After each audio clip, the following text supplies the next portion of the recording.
Hi guys, Mehdi here. Uh, I found a very interesting place on Google Earth and I'm here now to explore it. Just parked my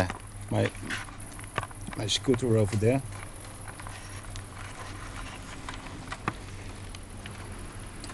And here's some information. Oh, that's interesting.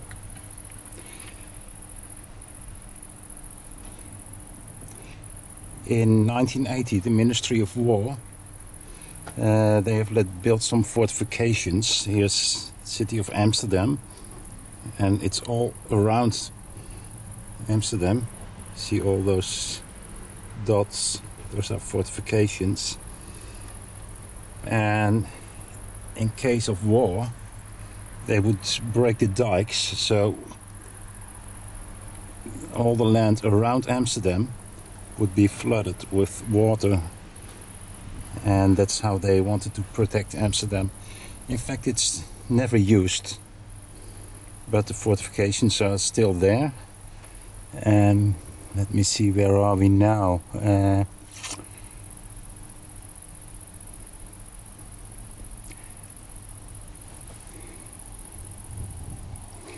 Somewhere around here. Well,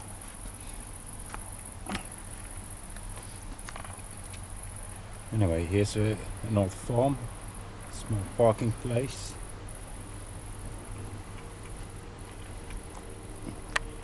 And over there you can see a dike. The other side used to be the Zuiderzee, the South Sea.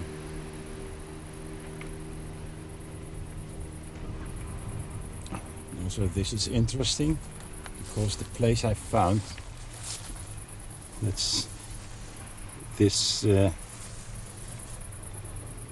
half island. It's a place for bird observation. Swamp area, frogs, snakes, many birds of course. Well, let's have a walk. Wait a minute, show you where we go. I'm standing now there. There are stairs, you go on the dike, you follow the dike, and then you go into this area. And what does it say? 1960 they built an electricity plant, and they put all the soil behind the dike in the water, and that's how it became an artificial island. Okay, interesting. Well, let's go to the dike.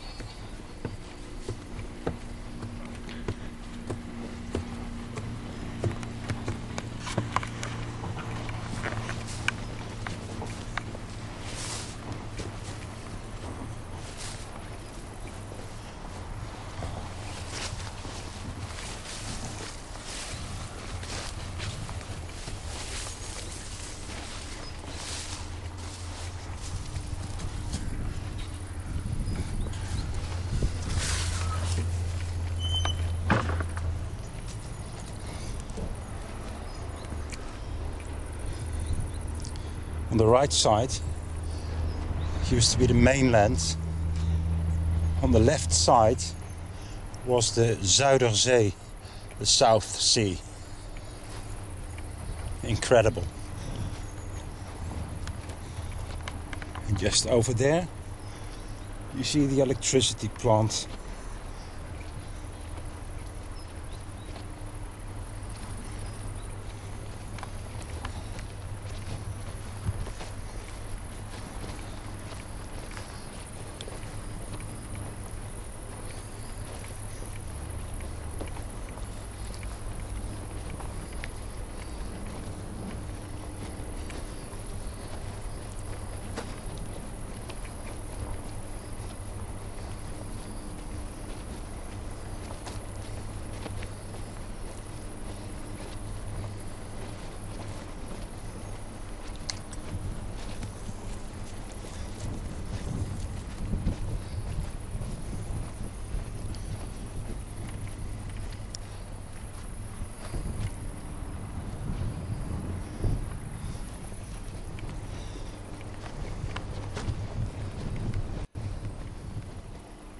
That's where I came from. Walked all the way till here. And as you can see, the dike goes on for kilometers and kilometers. And right here, you can leave the dike. And we're entering that special area.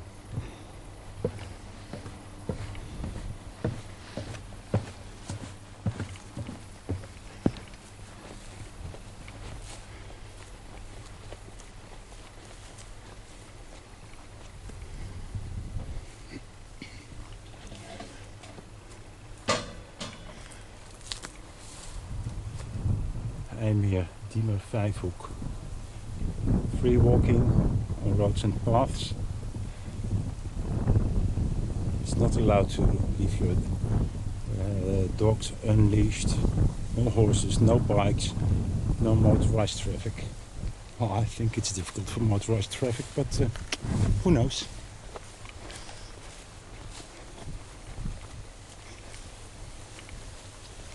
Once more, we have some information.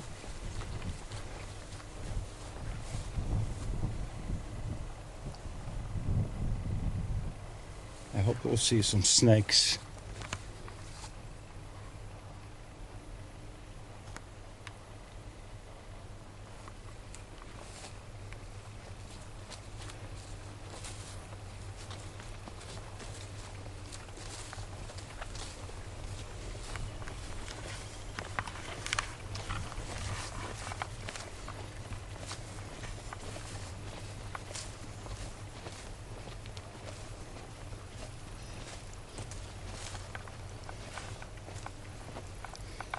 This is swamp area here next to me. I think it's a breeding place for birds.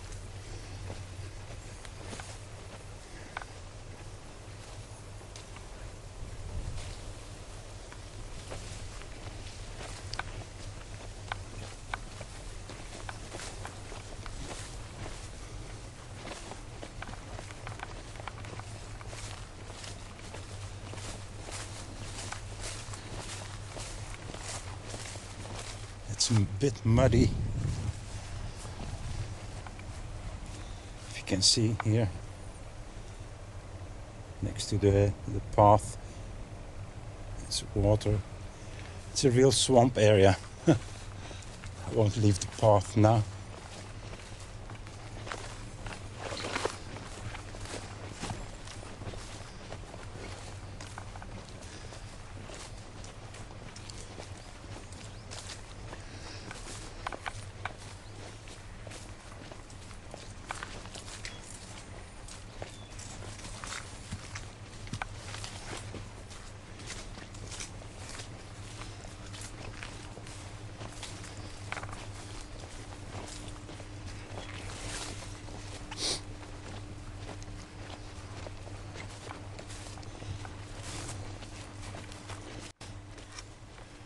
So I've been walking for a while.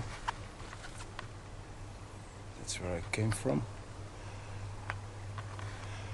I must say it's not really warm today, less than 20 degrees. But here it feels tropical. Yeah. You can feel that it's like a swamp, very moisty. And the air just sticks on your skin. If you look around,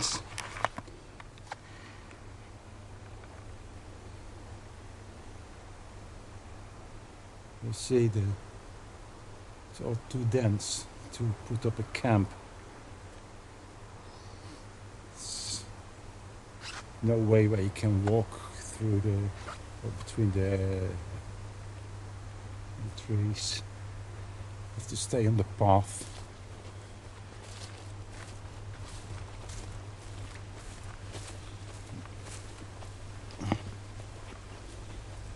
I haven't seen any snake yet. I believe they're on the east side of this place. It's very hard to get there.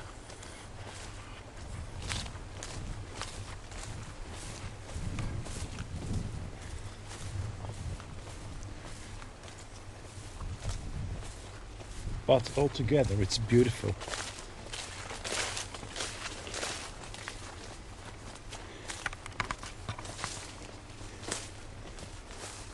Oh yeah, there are many mosquitoes.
Okay guys, I found something. See if I can zoom in. Where is it?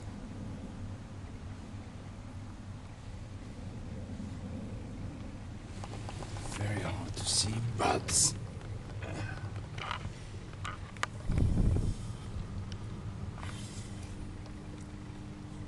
you see, it's a little frog.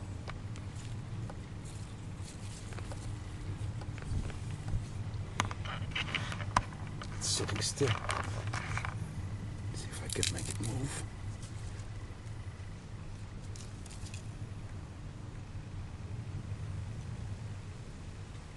Yeah, it's watching me. I think it's afraid of me. Okay.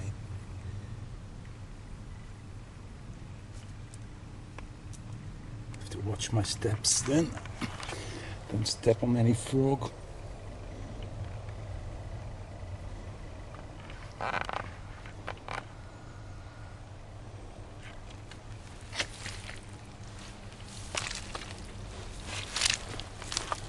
Okay. Let's see what's next.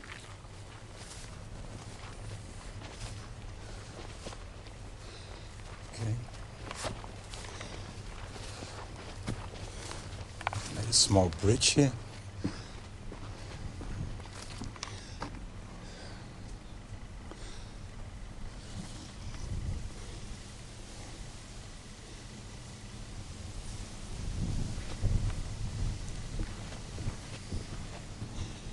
Let's see what's on the other side. Should be the Birds Island.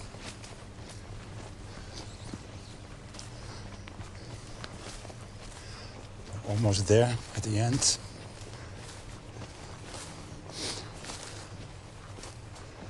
But it's much bigger than I thought.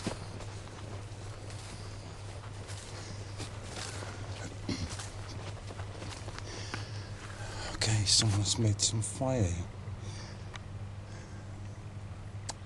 Perfect. Worked for me because maybe I can make some fire. I would love to have a cup of tea now.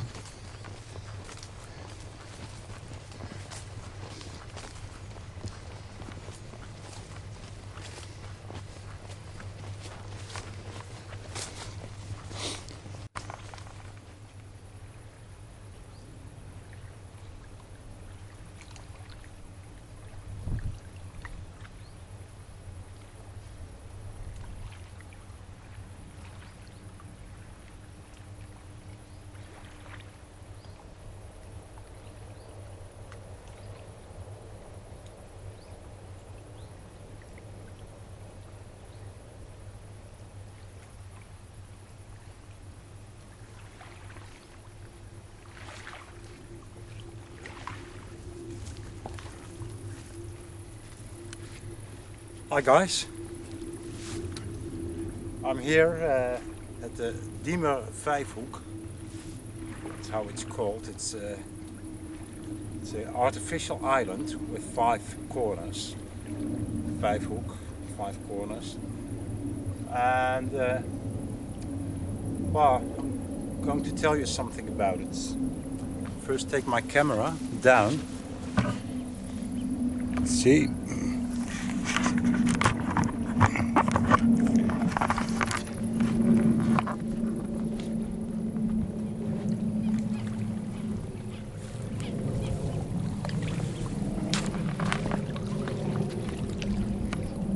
Okay. It's beautiful here, isn't it?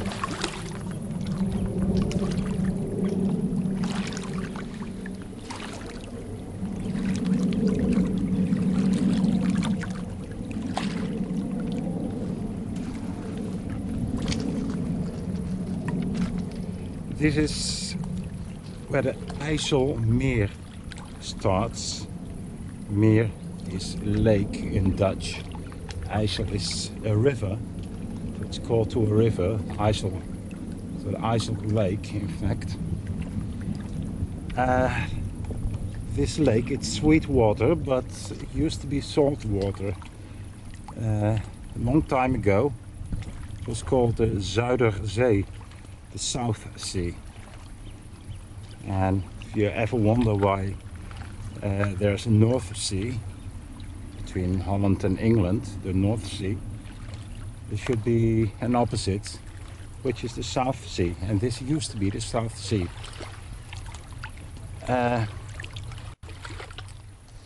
Okay, I did some homework. It's a good schoolboy. During the Roman periods, there were several lakes here, and the biggest lake was called Lacus Flevo, the Flevo Lake in English. Between the year 800 and 1200, there was a rising of temperature, something like the global warming we have today. So the water rose and flooded all the land. There was several storms, etc., etc. And that's how the lakes, the Flevo Lake became a sea. And they call it the South Sea or the Zuiderzee. Just around there were many fishing villages. And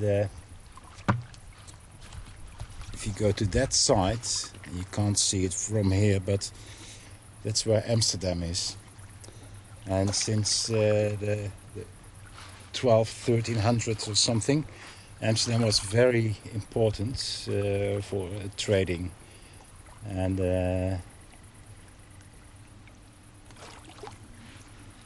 well, about the Zuiderzee, there were plans in 1891 to build a dike to close the Zuiderzee and make it into a lake again. In 1932, they built a very long dike, and since then the salt water disappeared and only sweet water was left again, just like in the Roman period.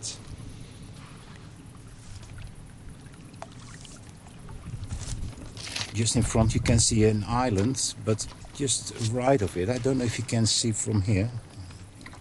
Let's zoom in. Yeah, I think you can.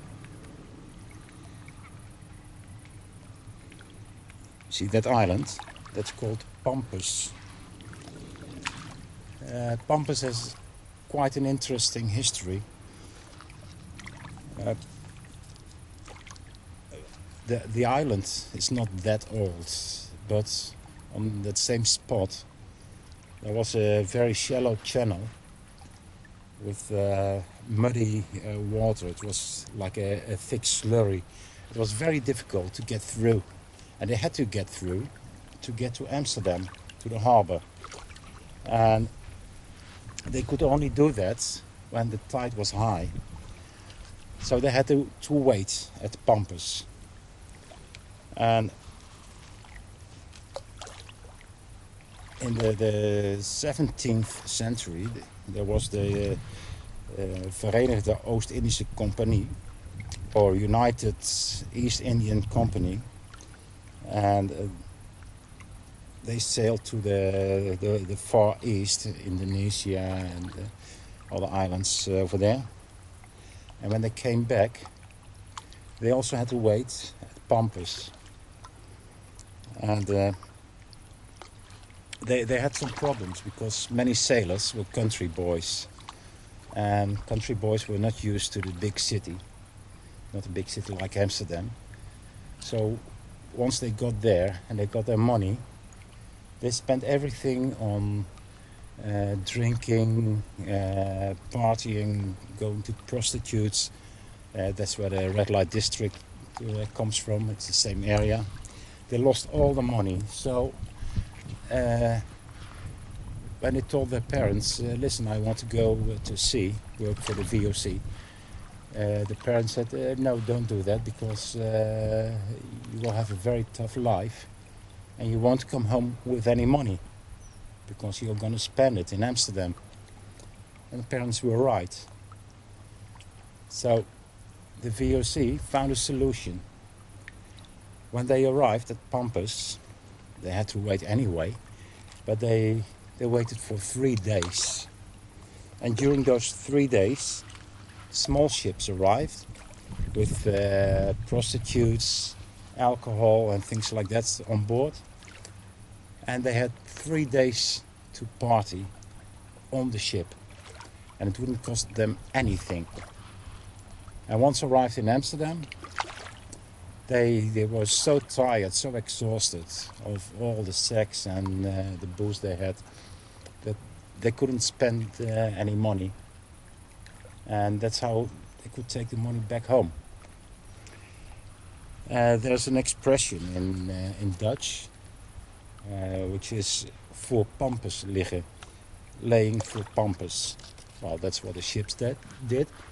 And the expression now means when you drank so much that you are exhausted, you can't do anything, you lay for Pampas, just like the sailors in the old days. So that's more or less the history of Pampas. In 1895, they decided to build an artificial island to defend Amsterdam. There are fortifications all around Amsterdam, and this was one of them. So if enemy ships would try to get to Amsterdam, they could make them sink. There were many cannons on the island. But actually they never used it. In 1933 they closed it for military activities. During the Second World War, the German Nazis, they used the island to practice bombing, and they used concrete bombs to drop on the island, and so it was for exercise. In the severe winter of 1944-45, we call it a hunger winter because people were starving here in this part of Holland, especially Amsterdam. They were hungry, they didn't have anything to eat, they didn't have anything to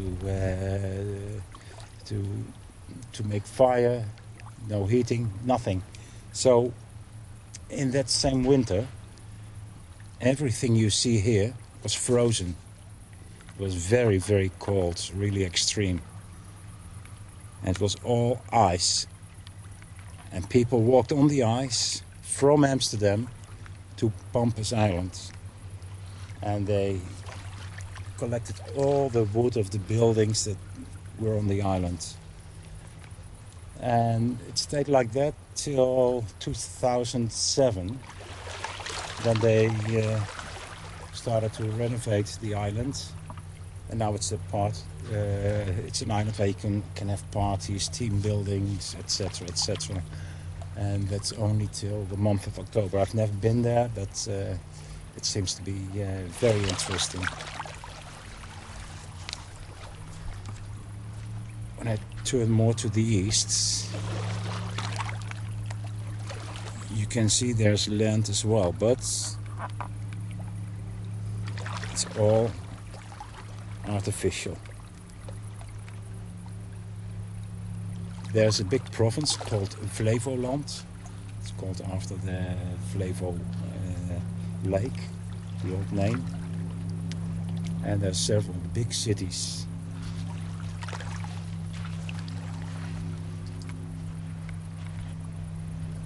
And maybe there.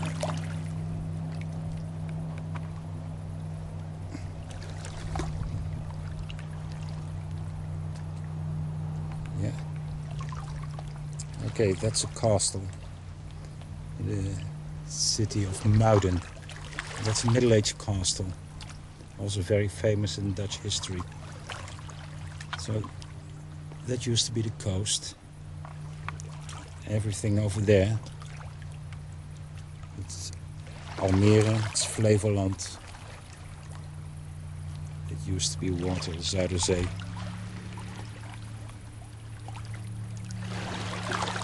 Pampus.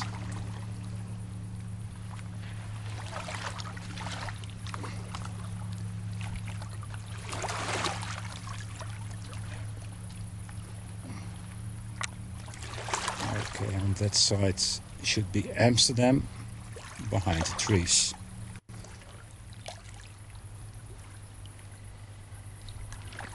Okay, look what I found here.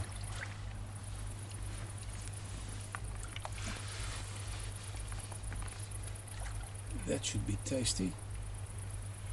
Are there more? Oh yeah. Yes, there are.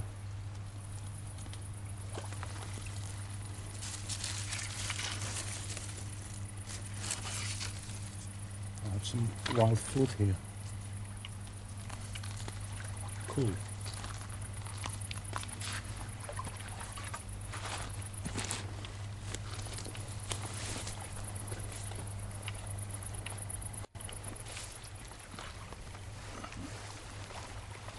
Okay, while I'm sitting here next to the lake, I want to make a response on the tag Ulrika from Sweden. She tagged me on the topic my 3 favorite camping or bushcraft items. To tell the truth, I don't really have favorite items. I use what I think I have to use. Sometimes I take this, sometimes I take that. Just depends on the situation, or where I want to go to, or do I have the opportunity to take more weight with me?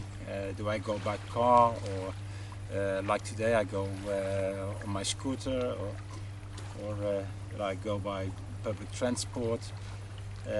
When I go by car, of course I can take more things, more items with me, and almost everything is what I need, and when I need it, it's my favorite. But still, I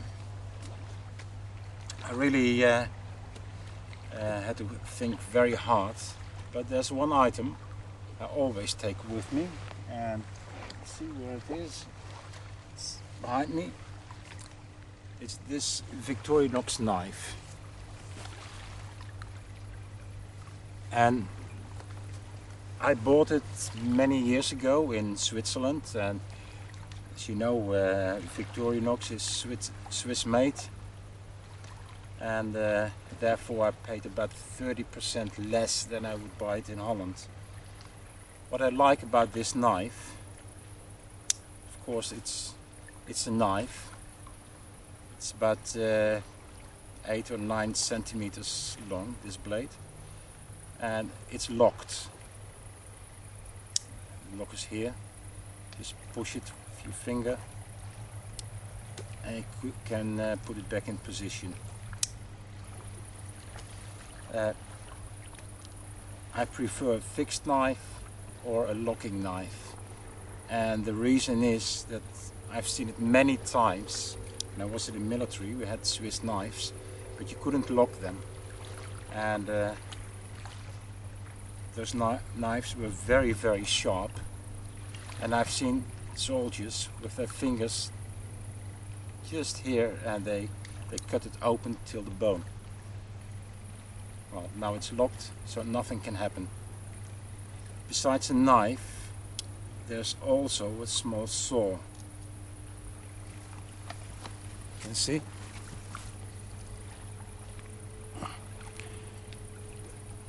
So it's a very good saw. I used it many times. It's not big, but well, it's good enough when you go camping or bushcrafting. There's a can opener. At the same time, you can use it as a screwdriver, small screwdriver. There's a bottle opener and a bigger screwdriver.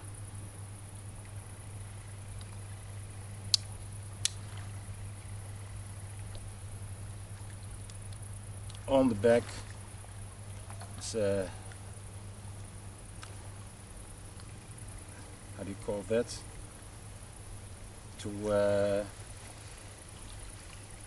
To screw a cork out of a bottle of wine. I don't drink wine, but okay.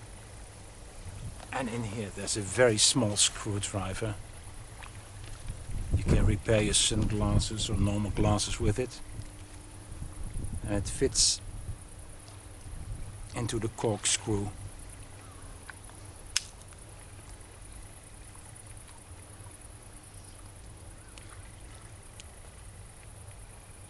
And this you can use as an awl or as a needle to repair things. The famous toothpick. Never use it, but it's free. And of course, if you want to remove a splinter, you can use this. This knife is about 15 years old now, and I always take it with me. That's my #1 item. The second, of course, I always take a canteen, and I had the military one, the plastic canteen with a canteen cup in it, or over it. I used that in the army, and I was used to it, but it's plastic, and you can't put it on the fire. The canteen cup you can put on the fire, but not the canteen itself. What I've bought, it's from Nalgene. It's a Nalgene drinking bottle, 1 liter, together with, should be able to get it out.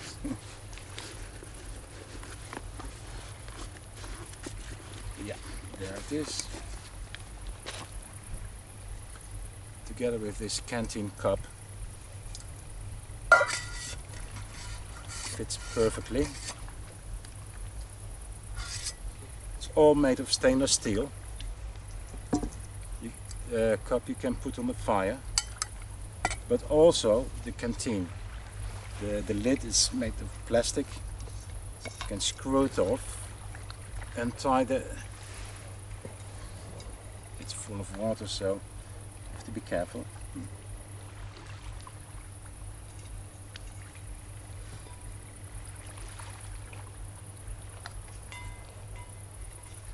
You see, I can remove this, and all there's left is stainless steel. If I want to purify water, I can put this into the fire.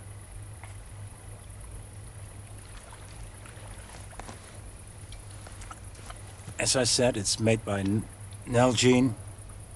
It's a very good American brand. I also have the plastic Nalgene bottles, unbreakable almost. And but I use that to take extra water with me. But this is perfect, and that's my #2 item. got this pouch from M.B.S.R. My alcohol cooker on the bottom. My canteen and canteen cup. Perfect. I love it. Then my third item. Let's put it somewhere. Yep. Okay. It's also not that old, but it's my billy can. Put the camera down a little bit so you can see what I'm doing.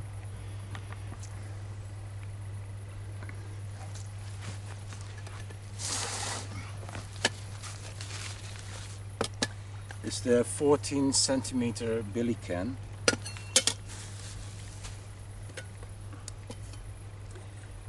Inside there's a small pan.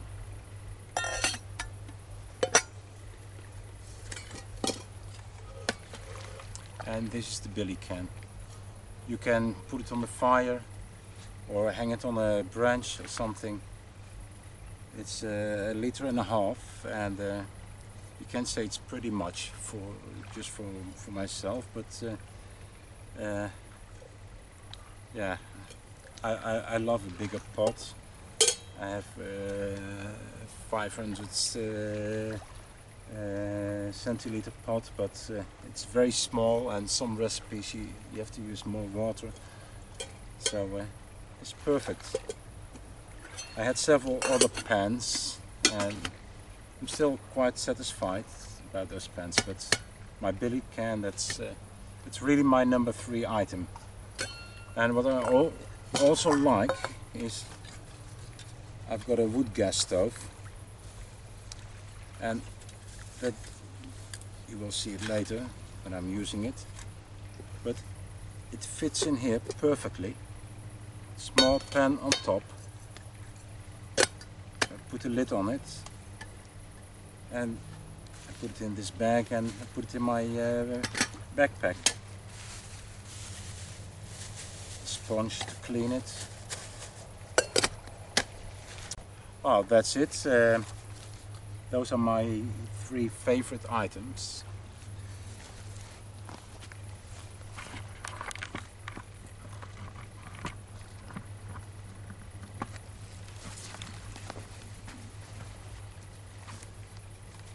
Well, those are my 3 favorite items. Well, now I have to tag 3 other people on YouTube. And okay, I'm asking you to show you 3 favorite items on bushcraft or camping. The first one, I put it down here also, is bushcraft on tracks. And I really have great respect for you, the way you deal with life. You're most of the time in a wheelchair, and you have a special motorized wheelchair to go into the woods and do bushcrafting. I can guess that's your number 1 item, of course, because that's your transport, that's your safety to get back home. But maybe you can tell me what other 3 items are very special to you. Second one I'm going to tag is Regis Bushcraft, and the third one is Varawild from Sweden, but I heard he's Dutch, and also his wife is. So you speak Dutch, and you have a bushcraft school in Sweden. That's very interesting. Say it in Dutch. Ik ga jou ook taggen. En nou, ik hoop dat ik een interessante video van je krijg van wat voor jou als specialist de 3 belangrijke of favoriete dingen zijn in bushcraft. Okay, that's it for now. Bye bye, and I see you next time.